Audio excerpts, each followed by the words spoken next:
Hello, bienvenue dans mon journal. J'espère que vous allez apprécier ce premier épisode. J'avoue que j'ai beaucoup parlé. Je me suis un peu éparpillée dans tous les sens. Mais après tout, c'est moi. Vous allez apprendre à me connaître. Et si vous me connaissez déjà, vous savez que je suis comme ça. J'espère que vous allez passer un bon moment en m'écoutant. Et que ça soit un peu comme une note vocale de votre copine qui vous raconte sa vie. Et même si on ne se connaît pas, enchanté et bienvenue chez moi. J'espère que vous allez bien. Bienvenue dans mon premier épisode de mon podcast qui n'a pas encore de nom. Mais on le choisira ensemble. Je suis Berekia. J'ai 25 ans depuis hier. Ça va, mon lobe frontal, il est totalement développé. Je suis totalement développée. Maintenant, on attend le déclin. Voilà. Dans ce premier épisode, on va apprendre à faire connaissance. Donc, je vais me présenter. Je vais un peu vous présenter mon podcast, le pourquoi du comment il existe. Et ensuite, on va un peu parler de moi. Voilà. Donc, ce podcast existe parce que cette année, 2023, a été une année assez compliquée pour moi. Ça a été une année de croissance, ça a été une année de construction, ça a été une année de apprendre. Faut apprendre qu'il faut jamais planifier sa vie en fait. Que on peut faire 1000 plans en long, en large, mais si la vie en décide autrement, ça va pas se passer comme ça. Et que en fait, on doit juste se laisser porter et faire confiance. Voilà. Pour moi, c'est important d'en parler. Pour moi, c'est important qu'on entende ma voix, que d'autres personnes qui se trouvent dans cette situation puissent savoir qu'ils ne sont pas seuls. On est plusieurs à avoir passé, à être passé par des moments aussi difficiles. Et je sais que en tout cas moi, le fait de savoir qu'il y avait d'autres personnes qui étaient dans cette situation m'a beaucoup aidé à m'en sortir. Je suis pas encore sortie à 100%, mais je commence à sortir en fait. Donc moi, je vais vous donner un peu un background de tout, parce que c'est un peu le fil rouge de ce podcast. Ce podcast, ça sera un peu mon journal intime, qui n'est pas intime parce que je le partage avec vous, mais vous avez compris. Ça va être mon journal de bord, ça va être ça l'idée. Voilà. Moi, je suis Berika, j'ai euh, j'ai 25 ans. Euh, je suis une femme noire, hypersensible et TDAH, diagnostiquée depuis quelques temps. Et du coup, en fait, je veux un peu vous montrer comment je vois le monde, comment je perçois le monde en tant que personne hypersensible. Parce que je sais qu'il y a très souvent, il y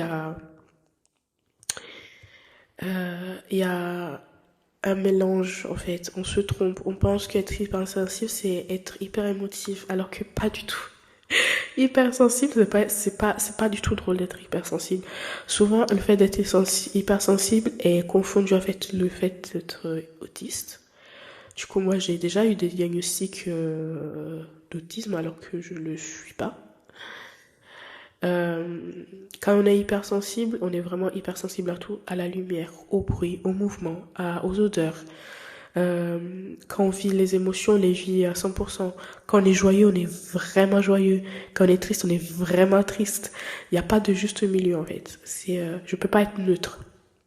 Voilà, si je suis neutre, c'est vraiment que on a été toutes les émotions en moi ou que je suis sous anxiolytique. Voilà, et c'est pas très beau à voir. Mais mais voilà, et je suis TDAH, donc j'ai des troubles de l'attention. Bon. Mais souvent quand on est hypersensible, ça va avec parce que on a mille idées dans la tête, donc c'est un peu ça. Du coup, depuis que je suis toute petite, j'ai toujours été comme ça, mise un peu de côté parce que j'allais dans tous les sens, parce que j'étais trop sensible, parce que je pleurais vite, parce que je riais trop, parce que je faisais trop de bruit, parce que j'existais en fait. Et petit à petit, j'ai commencé à exister à travers le désir des autres, à travers l'image des autres, à travers les yeux des autres. Et maintenant, je grandis et j'essaie de me défaire de ça. Et ce podcast servira aussi à ça. À me dire, bah en fait, aujourd'hui, je viens devant vous pour parler. Je viens devant vous pour partager mon expérience, pour, euh, pour vous expliquer que vous n'êtes pas seul dans votre combat, que même si on est noir, on a le droit d'aller voir une psy, qu'on a le droit d'être dépressif, qu'on a le droit d'être triste, que si on nous a brisé le cœur, on a le droit de pleurer, on a le droit d'avoir un combat mortel, on a le droit de vouloir rester tout seul, de tout lâcher, de partir, que, que tout ce que vous ressentez est légitime en fait, que vous soyez un homme, que vous soyez une femme, non-binaire, si vous avez envie de pleurer, pleurez. Voilà, moi, franchement, c'est mon passe-temps préféré. Je peux passer des journées à pleurer parce que ça me libère. Il y a des personnes, c'est crier qui les libère. Il y a des personnes, c'est faire autre chose. Mais ne gardez pas tout ça à l'intérieur de vous, quoi. Donc, ouais, vous voyez, là, déjà, je me suis divagué. Je me suis divagué. Là, déjà, j'ai trop divagué. Là, déjà, j'ai trop divagué, mais bon.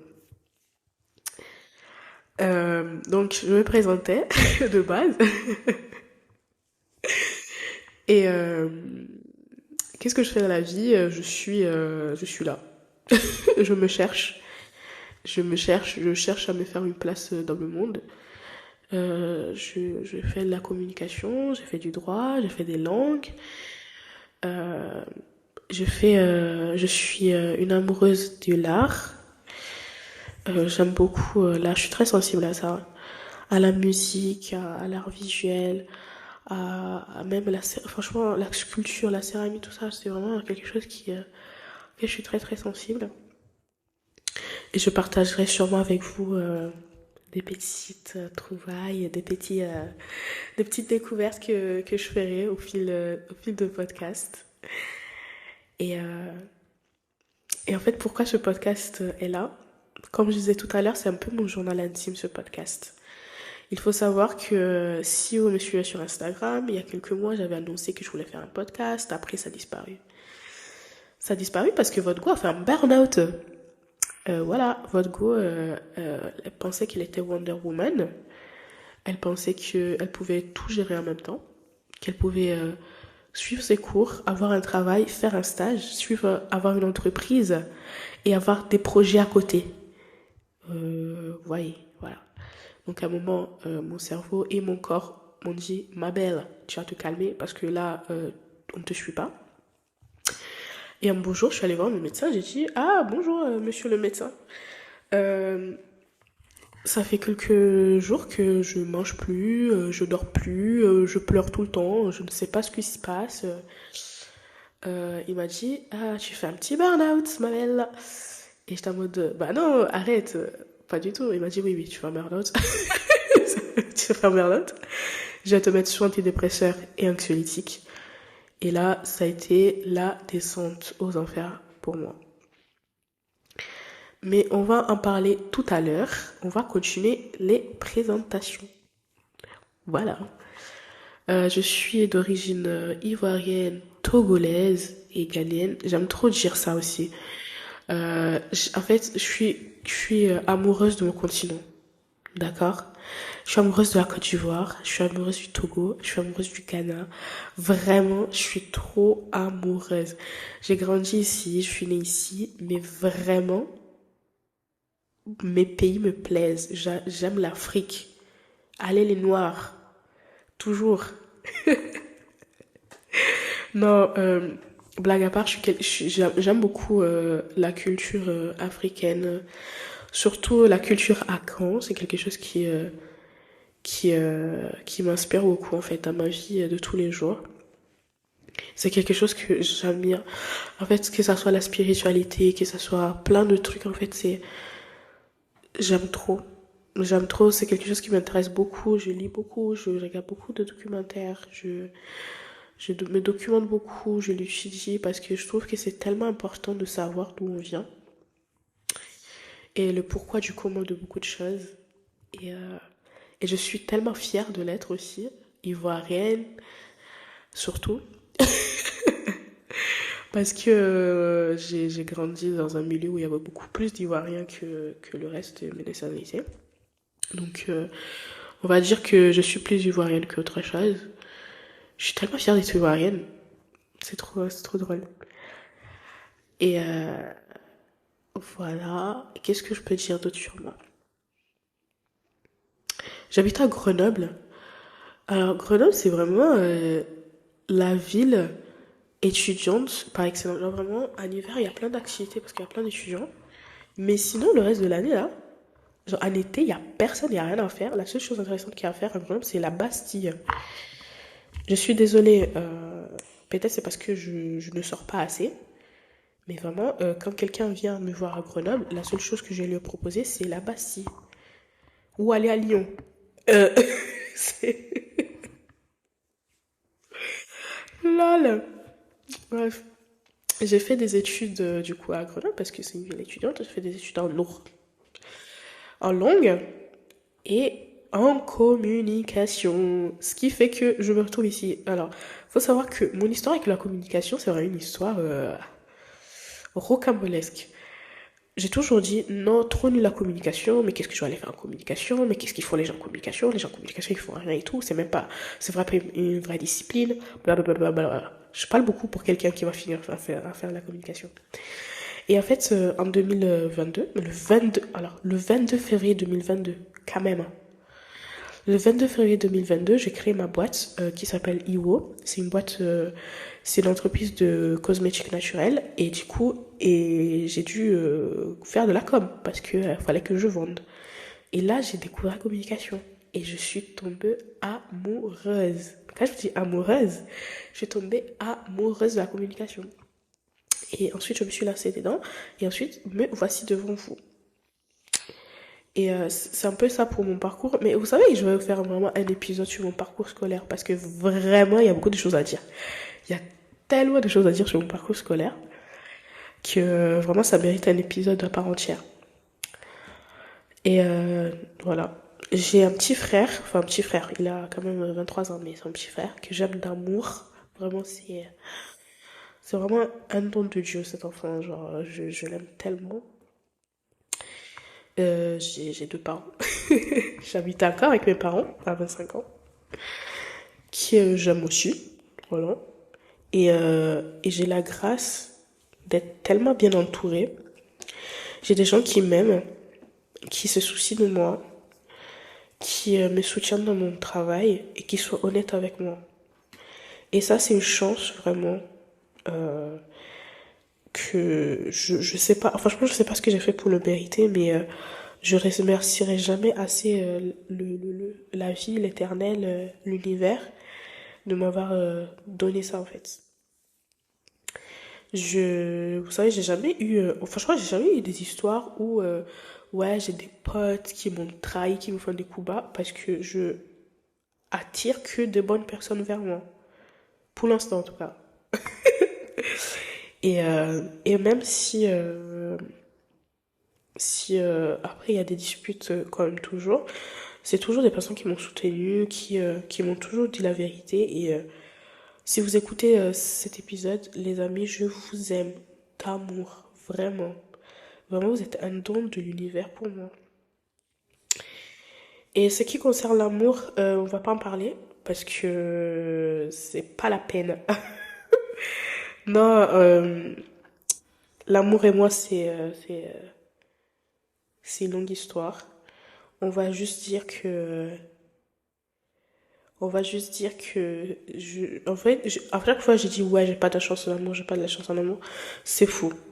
Parce qu'en vrai, euh, j'ai rencontré des personnes extraordinaires et avec qui je suis encore en contact, avec qui je peux rigoler encore, avec qui je sais que je peux les appeler à 3 heures du matin, ils seront là.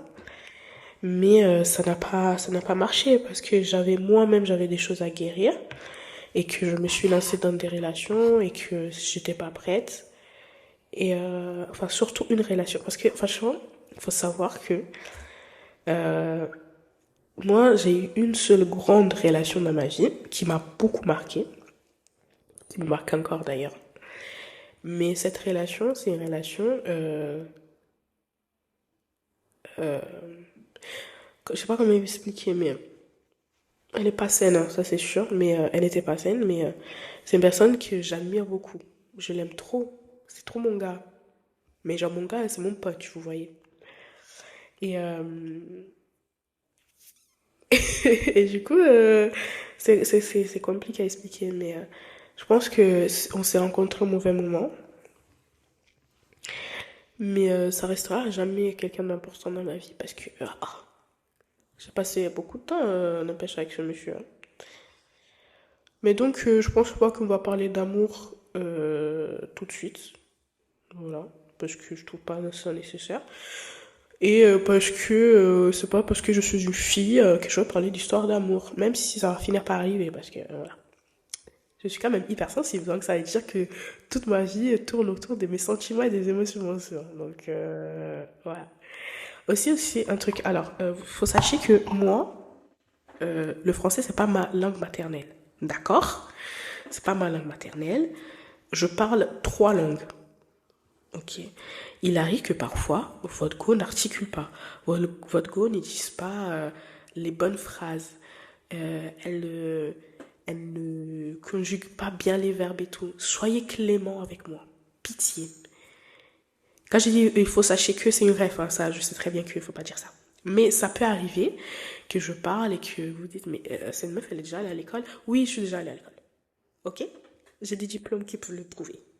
C'est juste que c'est pas ma première langue. Ok? Voilà. Je suis allée en Italie, by the way. Mais ça aussi, on va faire un épisode complet sur ça parce que ça m'a traumatisée. Et jusqu'à il y a quelques mois, j'étais trigger par le fait de parler en italien. Donc, est-ce que vous vous rendez compte de la dinguerie quand même? By the way, ça c'était ma petite présentation qui est vraiment dissipée et j'espère que vous avez quand même compris ce que je voulais dire. Je vais faire un résumé pour les gens qui ont la flemme. Je m'appelle Berika, j'ai 25 ans, j'habite à Grenoble. Voilà. Et je suis hypersensible parce que ça, je vais le répéter tout le temps. Vraiment, c'est comme si c'était comme mon diplôme, mon trophée, je sais pas quoi. Parce que j'ai besoin de le dire. Parce que pendant des années, je me suis dit, mais je suis folle, pourquoi je pleure tout le temps, pourquoi je suis comme ci, pourquoi je suis comme ça. J'ai un diagnostic. Votre gueule est hypersensible. Et TDAH. Bon, après, tout le monde est TDAH, j'ai l'impression, sur Internet. Donc, mais bon, moi, c'est mon médecin qui me l'a dit. Il m'a donné un papier pour me le dire. Et voilà, ça c'est vraiment l'épisode de présentation. Franchement, j'ai pas grand-chose à dire. À part que je suis trop bien entourée et que je vous aime tous. Et que je suis trop contente déjà que vous preniez le temps pour écouter mes épisodes. C'est une dinguerie. J'avoue, vous asseyez et vous écoutez Bereka parler de sa vie. C'est trop mignon, c'est trop gentil. Et pour l'instant, c'est tout. C'est une mini parenthèse et j'ai tellement... En fait, j'ai besoin que ça sorte avant la fin de l'année. Parce qu'en fait, 2023 ne va pas partir sans que moi, Berika, j'ai fait mon podcast. That's not possible. Parce que moi, je vous ai annoncé ça en 2023. C'est qu'en 2023, vous allez avoir votre premier épisode. C'est moi qui vous dis ça. Bref, sur ce, merci beaucoup d'avoir écouté. J'espère que vous allez aimer et qu'on pourra faire des grandes choses ensemble. Je le sais déjà qu'on va faire des grandes choses ensemble. Et qu'on pourra grave partager des expériences, des témoignages et tout. Et là, franchement, toutes les personnes que j'avais contactées pour mon premier podcast, qui finalement ça n'a pas pu aboutir, j'arrive, ok? J'arrive dans vos DM, j'arrive dans vos boîtes aux lettres, j'arrive dans vos mails, dans vos coffres de voiture. Je serai là. Ne me fuyez pas. Ne vous fuyez pas. Voilà. Des gros bisous. À la prochaine. Bisous.